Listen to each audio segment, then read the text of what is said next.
keras. Oh iya, Desa keras, masyarakate kompak, guyub rukun, dasare sing kagungan kersa Pak Carik kalih Bu Tutut juragan pitik. Amin, amin, amin. Nek kula kalih panjenengan ditanggap karo Bu Tutut juragan pitik wis ora ngentekno telek sak trek. Wah, diaturi kok. Saestu. Apa anu Bu Carik nimbali awake dhewe iki upil apa? Awong kene iki paribasane nyempek iyem ketrimane Bu Carik kali Pak Carik kok. Nggih.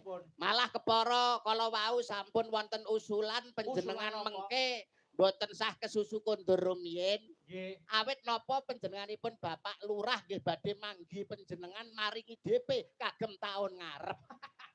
Ora gawe-gawe lho aja ngono. Lho, lah saestu lho pripun Bapak Ibu setuju nggih?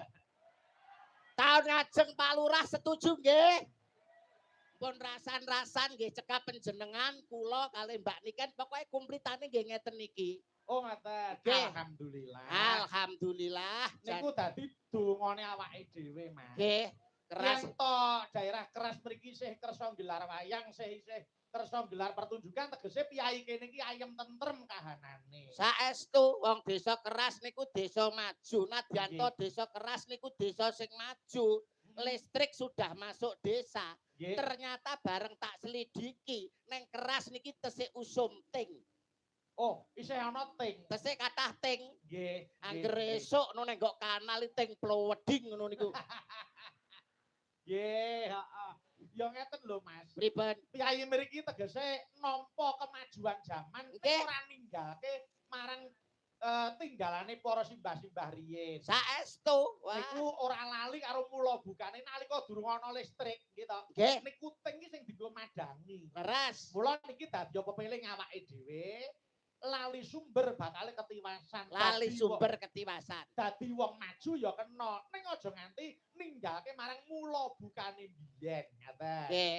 Ya contoh ya piyai kene wajan, Kyai Grapyak Semanak. Nadyan sore maudan Nggih. semanten para pamriksa dalu menika sing ngancani awake dhewe nggih. Alhamdulillah isih akeh Mas Yuda. Mboten ngirangi guyub rukun lan tandha tresnane dumateng budaya nyatane sing kepareng rawuh sakmenten kathahipun menika mratandhakaken bilih desa keras menika masyarakatipun guyub rukun ayem tentrem. Amin. Ning niku Mas Yuda. Nggih. Kula ngemutke dhateng para pamriksa sing tengen panggung ati-ati nggih. Nek sing kono lho Mas, sing nek kok madhep sampeyan kiwa kae lho sing kono. Nggih, sing kiwa nggih. Ku nek gemujeng apa keplok ya hati-hati nek kepleset gak nyemplung kali. Nggih.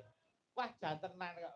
Malah sekeca lho, Mas. Heeh, para napa mriku sederek-sederek dulur-dulur sing mirsani wayange malah penake. Lah piye penake? Masa enek ndelok wayang kok karo mancing barang. Iya.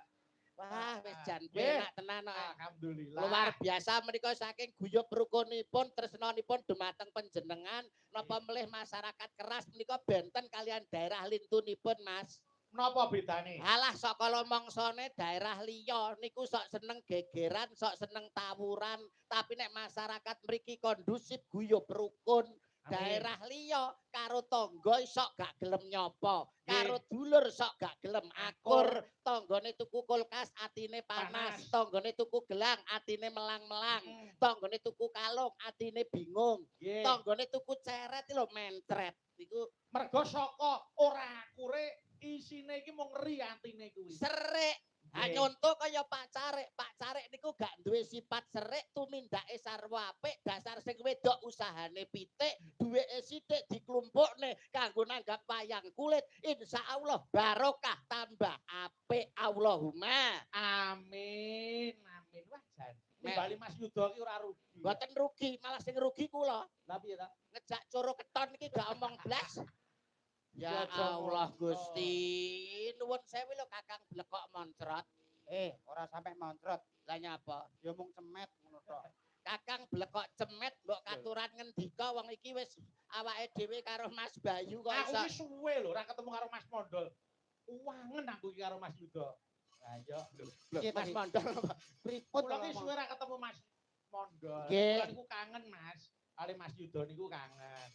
Ngomong nyatane iso dadi cicak panggung ya arang-arang. Arang-arang. Ono lari sih ora jamak. Nggih, panjenengan semanten ugi menawi saka tresnane panjenengane Pak Carik kalih panjenengan